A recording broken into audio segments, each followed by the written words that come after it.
네, 오늘 함께해 주실 전문가분 소개해 드립니다. 오늘은 R&D셋의 김광섭 소장님과 함께합니다. 소장님 안녕하세요. 네, 안녕하십니까? 오늘 이제 그 신도시 발표를 잠깐 했어요. 발표를 했는데 그 내용을 조금 보게 되면 어쨌든 간에 자족 기능을 담당한다든가 주변 지역에 또 지하철역 쪽 주변 지역으로 해서 주택을 공급을 하겠다. 또 자족 기능을 만들겠다. 이 내용이 좀 축약이 된 것 같습니다. 그래서 앞으로의 어떤 기대치가 좀 상당히 좀 많이 높아졌다. 이렇게 좀 보시면 될 것 같아요. 네, 제가 오프닝에서도 말씀을 드렸고 오늘 아침에 계속해서 이 부동산 관련된 속보들 계속 뜨더라고요. 소장님께서 방금 조금 간단하게 말씀을 해주셨는데요. 더 자세한 상담 원하시면 위에 나가고 있는 번호로 언제든지 연락 주시면 자세한 상담 해드리도록 하겠습니다. 자, 오늘 김광섭 소장님과 함께 전해드리는 부동산 정보 먼저 이슈 시그널부터 출발해 볼게요. 오늘은 어떤 주제 준비해 주셨을까요? 네. 아마 저번 시간에도 잠깐 설명을 좀 드렸었는데 이번에도 이제 임대사업자의 어떤 득과 실이 어떤 게 있는지 이제 2018년도 9.13 대책 이후부터 임대사업자를 내는 게 중요한 부분이 되어져 있는지 아니면 임대사업자에 대한 조건들이 상대적으로 까다로워져서 그런 내용을 내가 충족하고도 나중에 물건을 좀 매매를 했었을 때 또 많은 이득을 볼 수 있는지 아니면 임대사업자를 안 내는 게 좀 좋은 건지 이런 이제 고민이 상당히 좀 많이 있습니다. 오늘을 하고 다음 주 해서 한 2번 정도를 임대사업자의 득과 실에 대해서 한번 잠깐 얘기를 한번 해보기로 하고요. 일단 영상을 통해서 한번 만나보시겠습니다.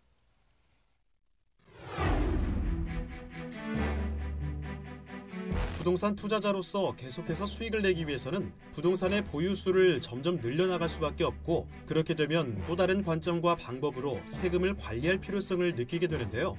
그때 고려하게 되는 것이 바로 사업자 등록입니다. 부동산과 관련한 사업자는 크게 주택임대사업자, 부동산 매매사업자, 법인사업자로 나눠볼 수 있는데요. 주택임대사업자는 매입 임대주택이 한 채 이상만 있어도 등록이 가능하며 여러 주택이 있는 경우에는 보유한 주택 중 선별해서 등록할 수도 있습니다.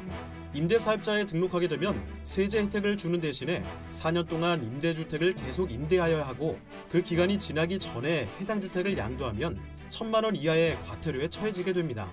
주택임대사업자가 임대 목적으로 공동주택을 건축하거나 공동주택 또는 오피스텔을 최초 분양받은 경우에는 취득세와 재산세에서 큰 혜택을 받게 되는데요. 오늘은 부동산 시그널과 함께 주택임대사업자에 대해 더 자세히 알아보겠습니다.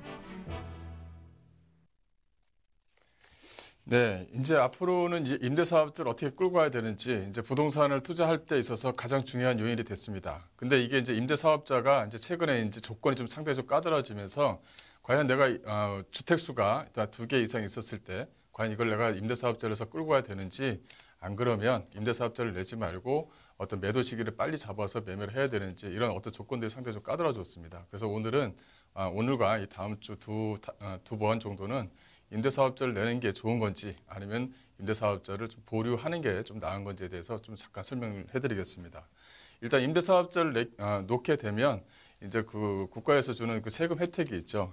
바로 이 취득세와 뭐 재산세 감면이라든가 이 처분했을 때 어떤 양도세 감면 요 한 3가지 정도를 좀 둘 수가 있을 것 같은데 일단은 임대사업자를 등록을 하게 되면 취득시 또 보유시 재산세 같은 경우는 이제 재산세가 되고 지방세가 되고 나머지 부분은 이제 국세가 됩니다. 그래서 임대사업자를 등록을 하고 세무서에 신고를 해야 되는지 아니면 국세까지 다 해서 이제 세무서를 신고를 해야 되는지 그런 부분이 지금 내용이 좀 담겨져 있습니다. 혜택을 주는 만큼 어떤 조건이 좀 까다로워졌다 이렇게 좀 보시면 될 것 같은데요. 일단 그 지방세 혜택 조건은 임대사업자를 등록하고 세목별 요건 충족이 지방세법에 해당하는 세목별 요건 충족이 된다고 한다면 임대사업자를 냈었을 때 지방세에 대한 혜택 부분이 있습니다. 이제 국세에 대한 혜택을 받게 되면 임대사업자 등록만 하면 되는 게 아니라 임대사업자 등록도 하고 또 세무서에 대한 사업자 등록도 해야 되는 거죠.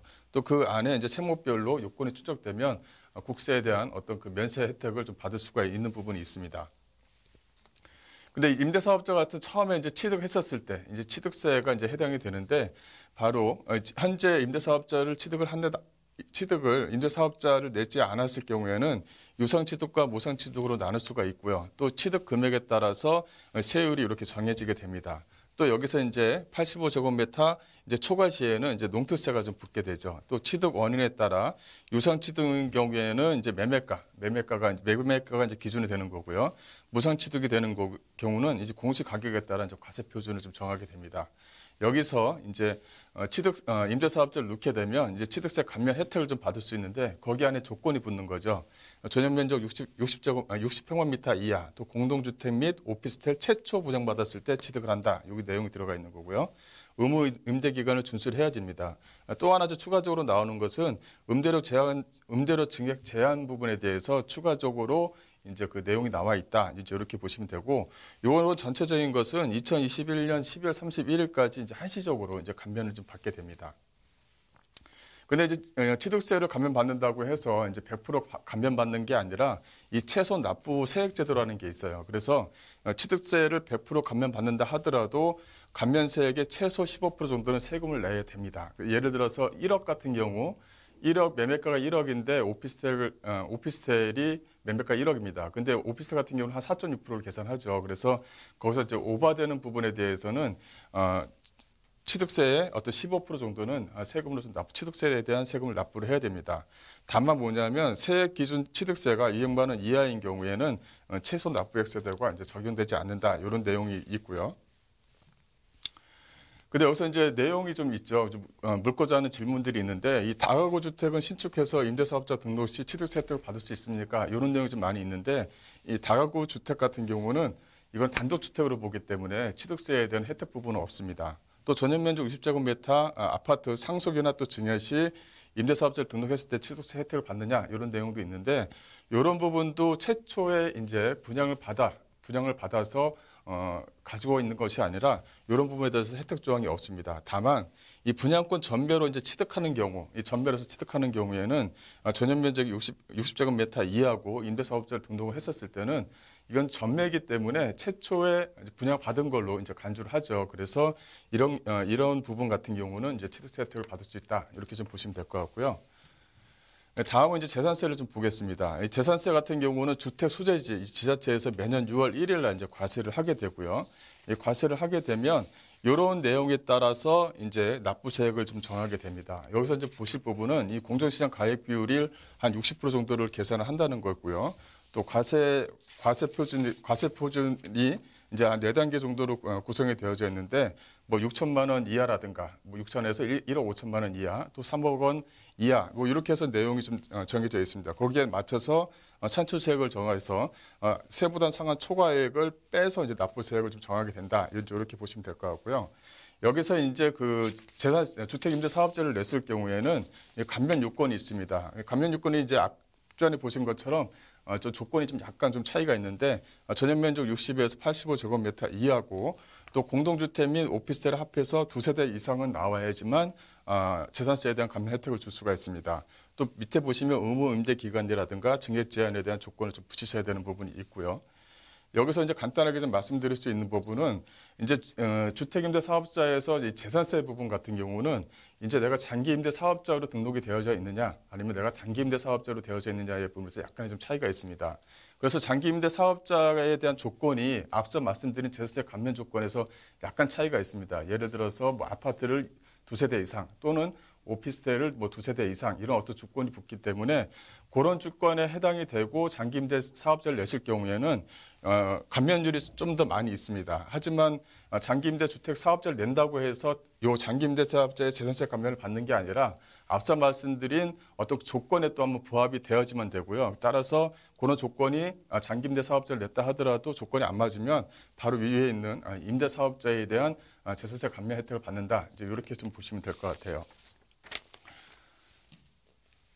여기서 이제 좀 이제 물어봐야 묻는 질문 중에 이제 다가구 주택을 주택 임대 사업자로 등록한 경우에 재산세 혜택을 받습니까라는데 이 다가구 주택은 이제 2019년도 1월 1일 이후에 좀 세금 혜택을 좀 주는 부분이 있습니다. 예를 들어서 전체 호실 자체가 40제곱미터 미만일 경우에 미만이고 한 호실 이상 임대를 했을 경우에는 임대 사업자에 대한 부분에 대해서 혜택을 줍니다. 단지 뭐냐면 위에 이제 주인 세대 같은 경우는 40제곱미터 미만보다는 더 크죠. 크다 보니까 내가 거기에 거주를 하면서 있느냐, 안 그러면 거기까지 내가 임대사업자를 넣느냐에 따라서 전체적으로 다가구 주택 같은 경우는 임대사업자에 대한 재산세 혜택 부분을 줄 수가 있고 또 안 줄 수가 있습니다. 그런 부분에 대해서는 좀 따지셔야 될 부분이 있다. 이렇게 좀 말씀드릴 수가 있을 것 같고요.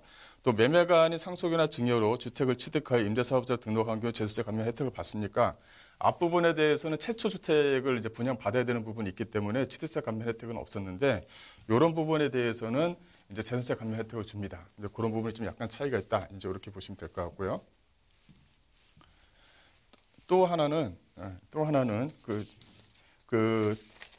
요즘 좀 PPT가 좀 잘 안 넘어가서 그러는데 또 하나는 이제 그 종합부동산세에 대한 세금 감면 혜택이 있죠.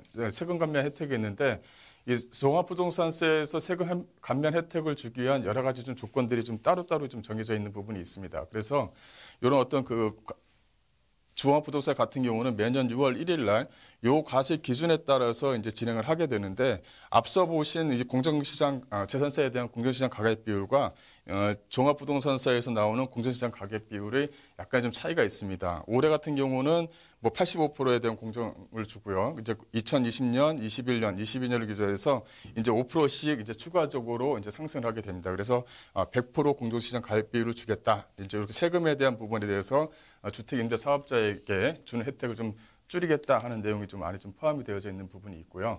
또 여기서 이제 하나 지금 종합부동산 같은 경우는 좀 하나 좀 특징이 있는데 그 1세대 1주택자, 그러니까 1세대 1주택자에게 종합부동산세에 대해서 이 세액 공제하는 부분이 있습니다. 첫 번째는 그 나이에 따라서 공제를 주는 경우가 하나가 있고요. 두 번째는 뭐냐면 1세대 1주택자가 얼마 정도 보유해야 되느냐에 따라서 공제율을 좀 더 줍니다. 그래서 10년 미만, 5년에서 한 10년 미만인 경우는 약 한 20%, 10년에서 15년 같은 경우는 40%, 또 15년 이상 같은 경우는 약 한 50% 이상 종합부동산세 과세에 대한 혜택을 준다. 이런 내용이 좀 포함이 되어져 있는 부분이 있고요.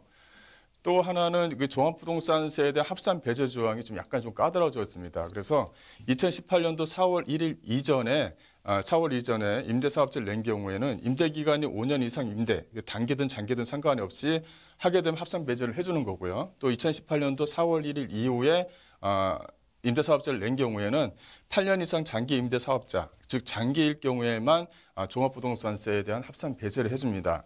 근데 여기서 또 하나의 좀 특징이 있죠.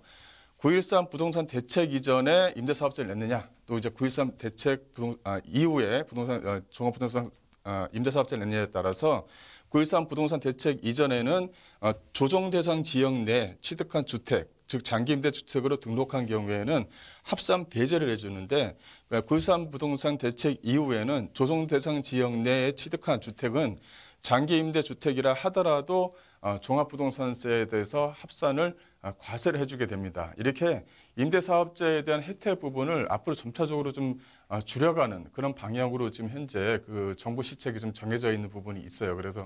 그래서 현재 입장에서는 이런 어떤 다주택을 가지고 계신 분들, 다주택을 가지신 분들이 과연 내가 임대사업자를 내서 지금 현재 가지고 있는 이런 물건들을 좀 더 중장기적으로 끌고 가야 되는 부분이 있는지, 안 그러면 현재 그 다주택자이신 분들이 어떤 조정 대상 지역 내에 있는 물건과 조정 대상 지역 외에 있는 물건을 어떻게 매매를 해서 좀 양도세에 대한 부분, 또 이제 세금에 대한 어떤 부분을 어떤 그 크게 부담을 갖지 않고 어떤 식으로 매매를 해야 될지 여러 가지 이제 전략들이 좀 필요하게 됐습니다. 그래서 이런 부분을 다음 시간과 합쳐서 한 번 더 이야기를 좀 해보도록 하겠습니다.